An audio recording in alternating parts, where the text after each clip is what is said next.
All right, guys, welcome back to the Restart Speaker Series. And I'm just absolutely delighted to have Henry Schwartz, the founder and CEO of Mobcraft Beer, with us here. He was a UW Whitewater student, and he'll talk a little bit about kind of the genesis behind his company. But without further ado, Henry, tell us a little bit about you. Hey, well, thanks for having me, G.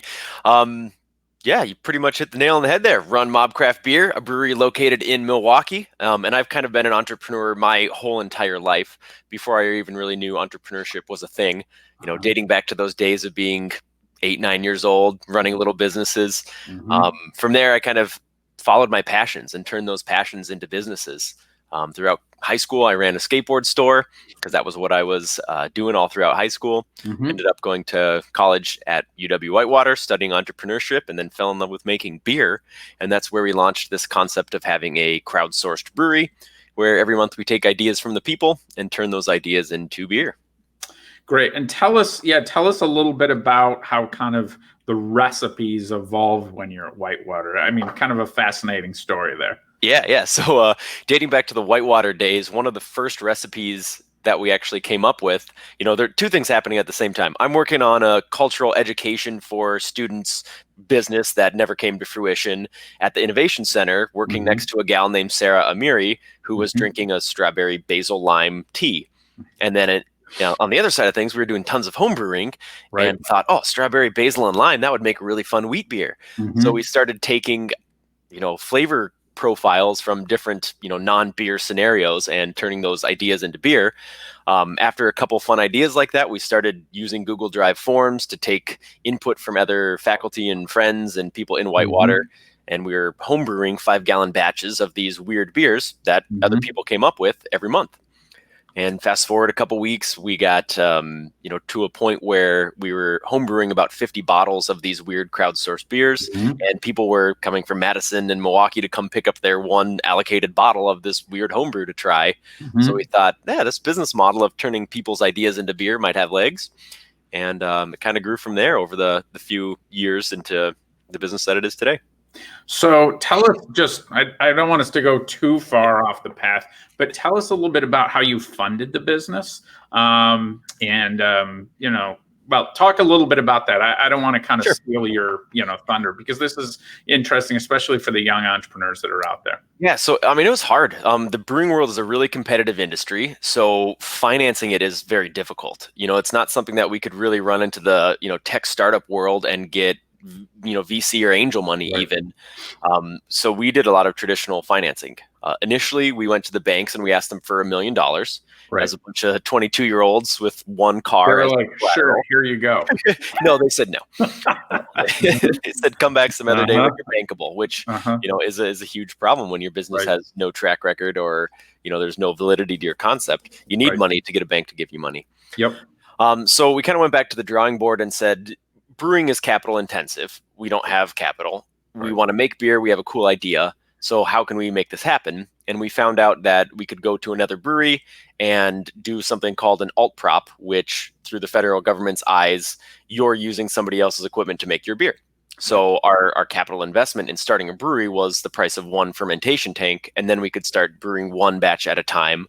That was in 2013 that we initially started that. So one batch turned into 2, turned into 3, turned into 5. And we really maxed out the footprint of that facility before we had to move out and find our own. And at that point, in Madison, and then you moved. That was in Madison, right? Yep. Okay. Yep. And then that was the point that we could, show the banks that we had some track record, show that we could take this money in raw materials, turn it into this money in final product, and make a profit. Sweet. So most of our financing came from banks. Beer is also pretty interesting in that you can sell your distribution rights. So like I can't sell my beer to a bar anymore because I have a distributor, and that's a lifetime relationship in Wisconsin. So that brand right has value to it. Right. We were able to sell our brand distribution rights. That was a good chunk. And then we ran an equity crowdfunding campaign. So Kickstarter existed, but this was very early on in there being equity crowdfunding where you could sell people little chunks of your company. So we have 48 crowdsourced investors that invested anywhere from $500 to $5,000. Right. Cool. All right. some of the other folks are going to want to hear Shark Tank. We'll keep it short, but give us like 30 seconds on the Shark Tank experience. Yeah, it was really fun. That's, I always look back at it like it was a cool experience. One, it's TV. So things are built for TV, but if you can jump into that reality TV hat and enjoy being a part of it, it was a really cool experience. I was delivering kegs in Madison and got a phone call from ABC's casting company that they had read an article about our batshit crazy coffee brown ale, which is also a creation from a Whitewater student, Abby and Allie Murphy. Shout out to them. So, they said, we read this article about your batshit crazy, looked into your company, thought it was a cool concept, and think you should apply for Shark Tank. So I was like, sweet, if you're asking for me to apply, I'm going to do that. Yep. The process was probably, March or so. We got that call, and then we ended up doing like a video interview, filled out a bunch of paperwork. Then they flew me out to Los Angeles, where we filmed the episode. It was over like a 3-day span where it was like, we'll tell you with like 8 hours notice when you're going to go. Wow. So pretty nerve wracking. You're sitting in a movie trailer, like pacing, doing your pitch back and forth, looking at yourself in the mirror, eating more snacks, going to the bathroom, snacks, pitch, bathroom. And then you finally walk into the Shark Tank room. And just like on the show, the doors open up. You walk down this little path. There's an X on the ground that you stop on. The cameras focus on your face and you go. Wow. All right. No pressure, right? Yeah, no pressure. No. And as I understand, you're roughly a year from recording to the time it's actually broadcasted, right? Yeah, we recorded in August or September, and then it actually aired in the following March. So about a year's time from that first contact, 6 months until we filmed, another 6 until it aired, and had to be, tight-lipped. I was just going to ask. Tell our viewers about that. Well, you sign like, punitive damages clauses on their paperwork if you leak any secrets of episode details. Right. So yeah, we were very hush-hush on it. We could tell people that we applied for it because, that there was a public facing aspect leading up to it. Yep. But then in between when we applied and we have to be tight-lipped, we started building the brewery. So everybody thought, oh, they went on the show, they got a deal. Right. We didn't actually take a deal. We, just went on the show and yeah. Well, you were pretty protective of the brand, right? It was all about protecting the brand and not just letting control go, right? I mean, you basically had a deal with Mr. Wonderful, but you walked because you didn't want to give up control, right? Control of the concept. What they wanted us to do was not have a physical location. It's expensive. The brewery costs like $2.5 million to build. That's not something that a Shark Tank investor wants to fork over money for. Right. Yep. But looking back at it right now, the e-commerce portion of our business is not the driver of our overall business. If we didn't have that physical space and if we weren't able to produce larger volumes of beer, our financial outlook would look a lot different than now. Right. With the huge portion being like changes in laws and alcohol shipping and all that jazz. All right. So let's dive into the meat here. Tell us about COVID and how it impacted Mobcraft. Yeah. So talk about a light switch that like shuts off 90% of your revenue. Pretty nuts. Our business is really focused on people coming into the tap room drinking beer, us selling beer out to wholesalers for them to sell to grocery stores and bars. So obviously having the tap room closed, having all bars, restaurants closed, that was a huge strangle on all of our revenue. We were at the point pretty much overnight that we were losing $17,000 a week, which was pretty nuts. Yeah. So we quickly huddled and we were like, wait, we're going to have our Sour Fest, which is a big marquee event, usually brings in about $35,000 for us over the course of one day. Wow. So that event canceled, right? Well, what are we going to do? We've got all of the prep that we've done for it, all the marketing materials, the beers. So we moved that event virtually. And we were like, oh, what's this Zoom thing? We've never heard of this before. Maybe we can push some of our events onto Zoom. So we did Sour Fest on Zoom.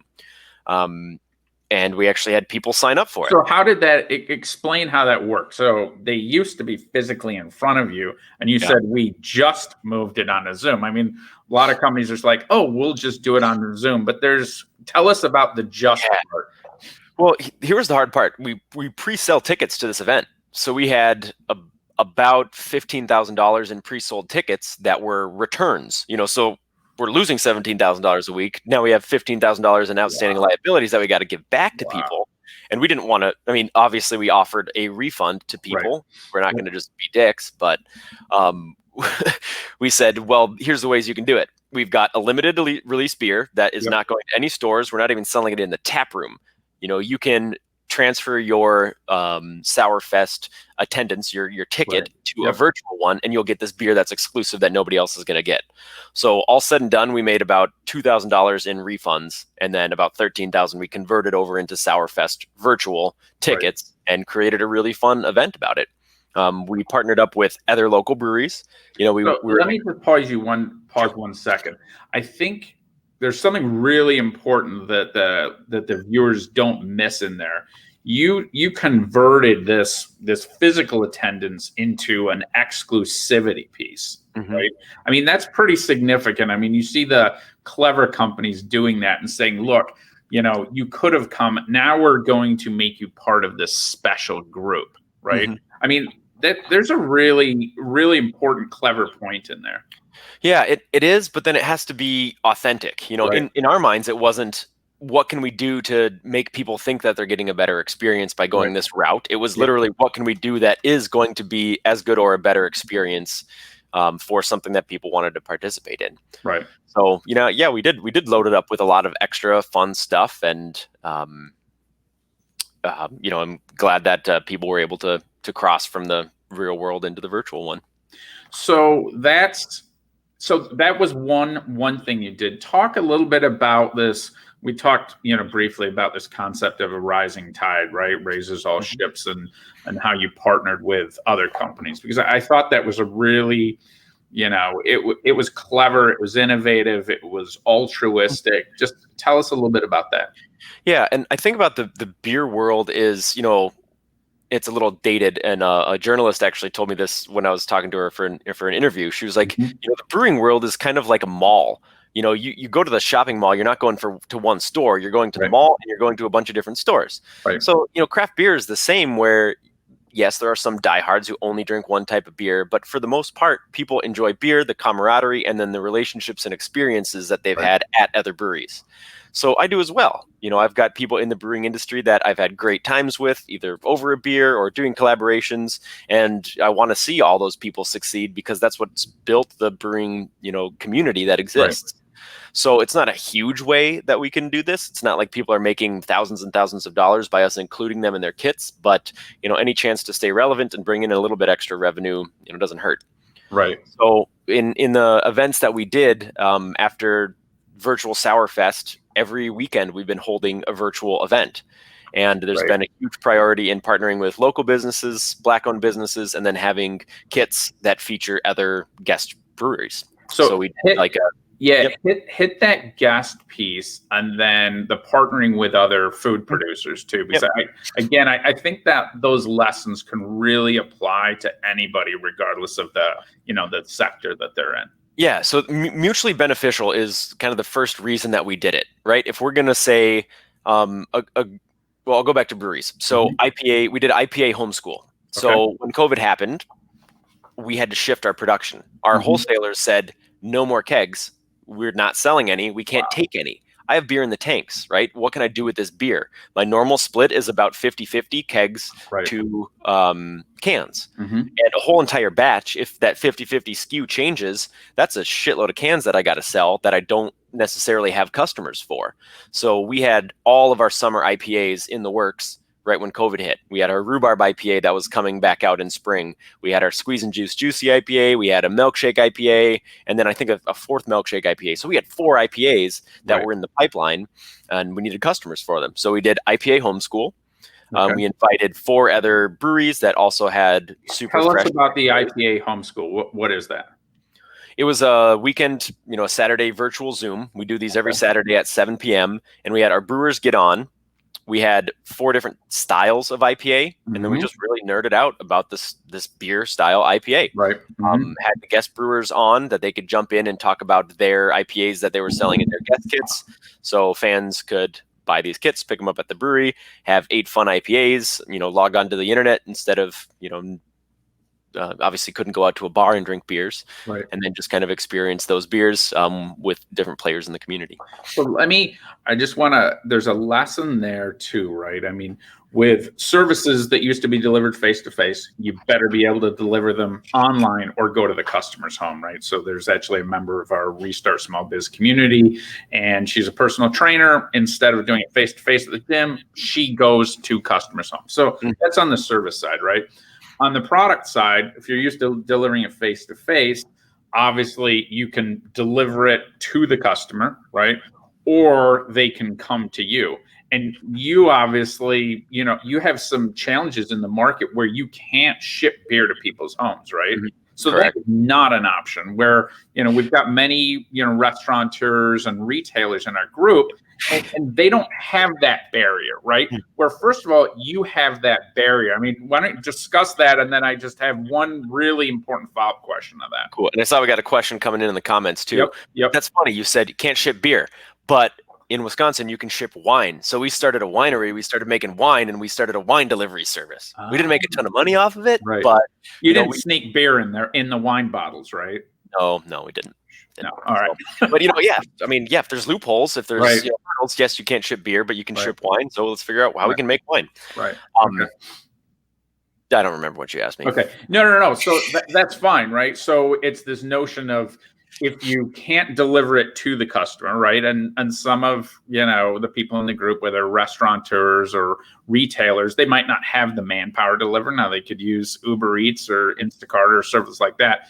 But that's really not an option with your current product. So you had to say, all right, we've got to bring them to us, right? I mean, this concept of curbside delivery, which organizations are using, that. Tell us a little bit more about how you incented people to come to the brewery, because obviously that's work, right? I mean, they've got to get off their sofa. They might be nervous, so they're masking up. I mean, that's a pretty big obstacle to overcome. How did you incent them to come to you?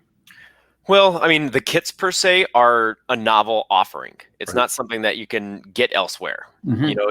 People weren't looking for these beers and these food items. They were looking for experiences, something to do. You're bored out of your mind. You can't go anywhere. Oh, Mobcraft is doing Weird Fest. What the heck's Weird Fest? They've got weird beers and weird food, and that kind of stuff popped up as that was the driver. It's a little bit harder, I would think, driving somebody to come pick up pizza at my pizzeria when I'm just making a pizza and there's a million other pizzas. Right. The same thing for me with beer. I could say I'm hoping to get people to come in and just buy cans of beer to go. There's a lot of offerings for that. So you've got to, think outside the box of what expanded offering you can give people that's more than just the specific product that you're trying to sell. In our case, we're selling experiences. There's the value to the kits that you're buying for $30 and coming onto our Zooms, but we're not selling the value of the beer. We're selling the value of that whole experience. Yeah, I think, there's some brilliance in that as well, because people are, they feel trapped at their home. Some are, obviously, going out and, hopefully masking up, and we're not going to get into that, right? But, and being careful when they go out. And others are just holed up at home, but everybody wants some sort of experience. And watching TV, and playing in the backyard with the kids. I mean, that's all well and good, but people still want some sort of experience. So you made it virtual, right? Which again, great lessons in here, folks, but you can make it virtual, but beyond that, you made it a physical experience, right? So they could come to you, but they could still be protected, so they were safe. I mean, that's a really, it's clever, and I think it's a really important lesson, for our viewers. So yeah, and you hit a good point. Put politics aside. Right now, our business is selling to. We believe coronavirus is real, and we're staying at home, and we sell to coronavirus is a fake story. Both of those people will come and buy beer, and my political views aside, as long as my staff are safe and patrons who are coming to our place are respectful of our policies and are safe. I want to cater to both of those. We actually got, called out by the health department for being like the poster child of how you should do a, on-site consumption. They came in, they're like, you are the most put together and methodically thought out way. Yeah. In a good way. So, right. Yep.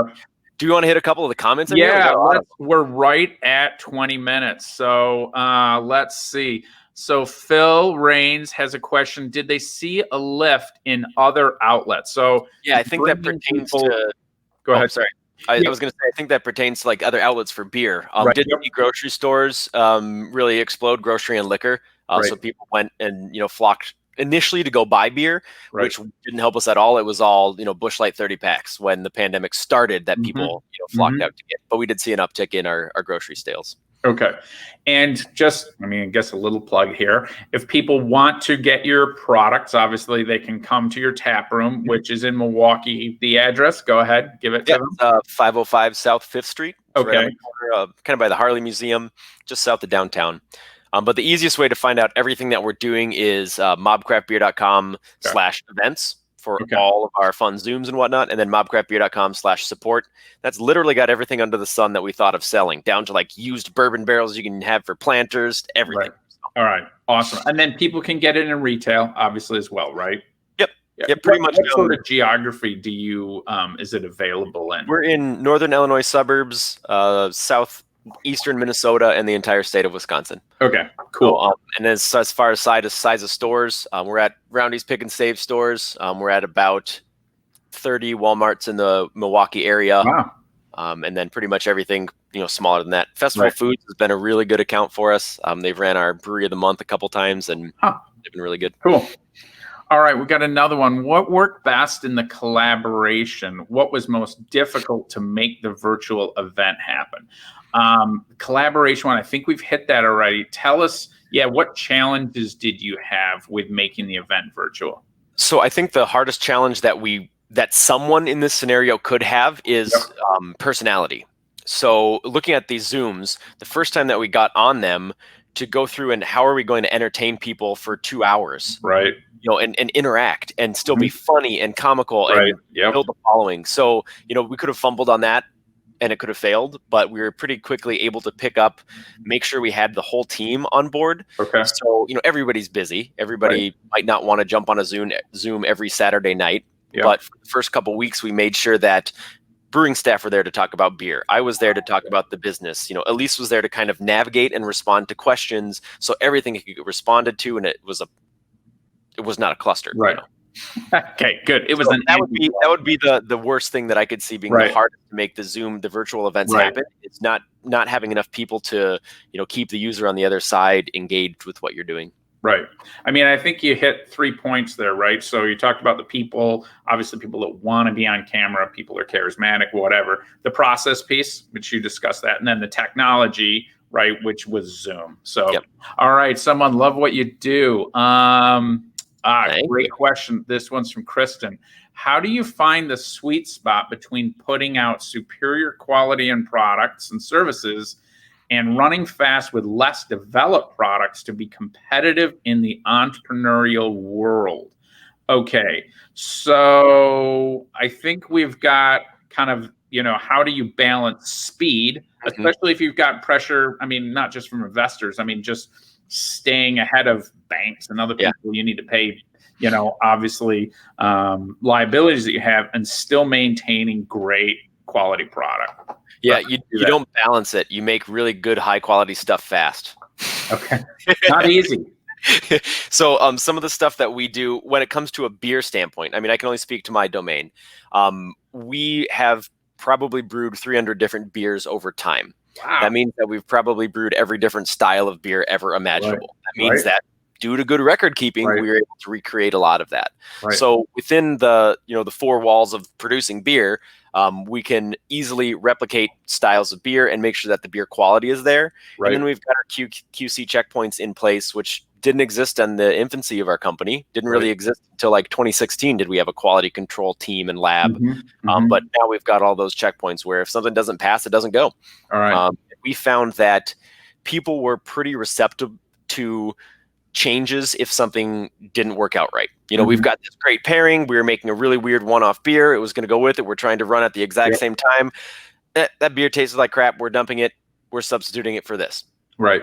You get a couple people that complain. Yeah, you give a refund here or an extra couple cases or cans of beer there. But for the most part, that rapid ideation that needs to happen, yeah, if something of inferior quality comes up, that just has to get skipped over and you don't sell it. So were you guys given the tap room's back open? Are you still doing these Zoom calls? Yeah, we are. We just Oh, did a pairing with Uncle Mike's Bake Shop, which is a Kringle or awesome. a bakery in De Pere, and more innovation, right? Right. A brewery is allowed to have 2 tap rooms. The definition and statute of a brewery tap room isn't defined. So you could literally give the Department of Revenue a GPS coordinate and you can sell beer there. So Right. we did that in Uncle Cornfield. Mike's, Mm-hmm. well, in their parking lot. So Mhm. we had a kit that was beer and Kringle. We sold about 118 beer and Kringle kits. We sold them both in Milwaukee because that's where our tap room is to sell beer, and then up at Uncle Mike's as well.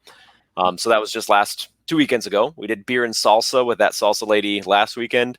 And then on the 29th of this month, we're going to be doing our Weird Fest, which is our 7th year birthday.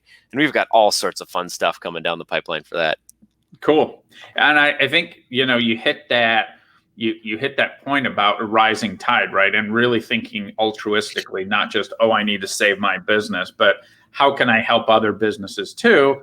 And, obviously there are some financial benefits in that because they're co-branding, you're going to their location, they're promoting your brand as well as you promoting theirs. So, And if you can right, tie into a mutually beneficial thing like that and use right, both people's networks, both people's advertising, both right. people's social presence. Right.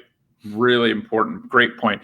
Next one, quality and quantity is a balancing act. Was there a point with COVID where your team felt quality was being sacrificed to sell and keep the lights on? I think we kind of hit that one.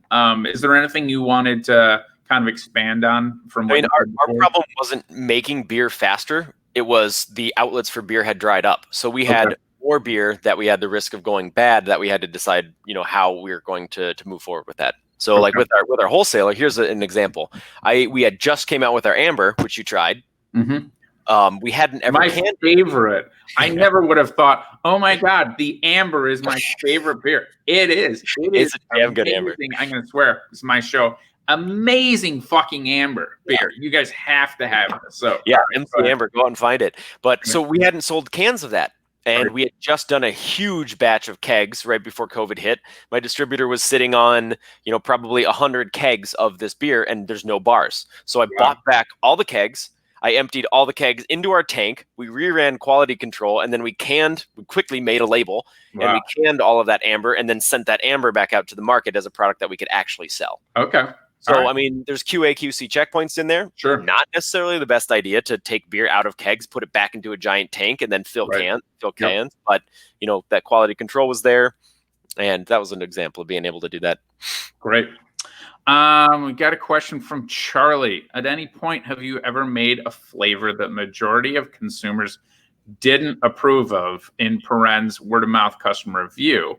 If so, how'd you handle it? And what do you do to keep in mind that happens in the future? Now, you have some pretty polarizing flavors, right? Yeah. So this must happen quite a bit. So I've had this beer, this sour. I don't like it. I go on a social, maybe I hammer you guys on that. I mean, you're exposed probably more than most brands because, you're out there. You've got an amazing social presence. And again, you've got some pretty polarizing products. So yeah, talk about how you handle that. Yeah, a couple things. So we've in recent years embraced our beers being weird. So Right. before we were like, no, they're unique, but no, they're fucking weird. So we make some weird beers, and if you're selling weird beers, and if people pick up a weird beer, we're descriptive on the labels. Right. Early on, we did have complaints along those lines. This doesn't taste like this. This tastes too much like this. Right. So on our labels, we changed our process, how we did things. Okay. A crowdsourced person submits a beer. We talk to them, what do you want this beer to taste like? Run through how your mouth is experiencing this, all conceptually. So we take their concept, build the recipe to fit that, and then once that beer is going into package, once we're creating a label, the descriptors match. So we want what you read to be what your mouth experiences. So if you don't like that rarely happens, because somebody's not going to pick up sour ale with raspberries and they're allergic to raspberries and they hate sour ales. Right. Because, I'm guessing that they can read. Yes, there's always a couple people who are, going to get pissed off for whatever reason because they didn't read but Right. that rarely happens. I would say our biggest point of doing something like that was making a lot of really shitty beer back in the day. We were home brewers that turned into people who were making beer to sell out, and we didn't know what a QA/QC program was. Right. So we held some really huge events, and we still get shit for this. This is the worst. Like, we've been written off by probably 25% of the beer nerd community in the US. That Mobcraft sucks. They make shitty beer. And that's just the perception because they got burnt in 2013 and can't change their mind.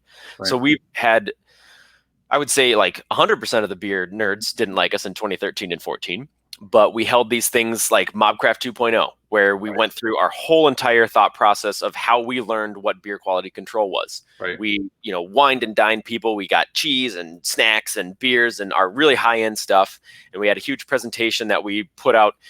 These are all of our flaws that we've ever gone through in the past. These are what we've done to remedy those. We want you guys to give us another chance. I literally went to Untapped, which is a beer rating site, and responded to every negative check-in for a 1.5 year period of time. Every person that ever said this beer sucks, that gave us a below 3-star, and I said, hey, these are in 180 characters or less. These are the issues that we had. We'd love for you to give us another chance. We're hosting this event. Sign up for it. It's all free. So we regained a lot of customers through that campaign. There's another important point there, right? I mean, whether you're small business, large business, you are going to have some upset customers at some point, and addressing it really quickly, sincerely, and going way above and beyond is critical, right? So my wife, I'm not going to say what brand it is and what dealership in Milwaukee, but we went in, we took our car in for service last week. It's a nicer brand of car, and they did a full maintenance on it. This is last Friday. And yesterday there was a screeching sound, and I didn't know what the hell had happened. My son took the car out, so I don't know if he drove through 10 feet of rain or whatever happened, right? But there was a bolt that came out, and it had destroyed the rotor, the brakes, and the caliper. And it was $500. And so I called the dealership yesterday and explained what happened. I was, very objective, accommodating, and they were so apologetic. They could have said, well, bring it in, or you should have brought it here. Nope, no questions asked. Send us the invoice today, and we will give you all your money back. So I think that lesson there is don't be afraid of it.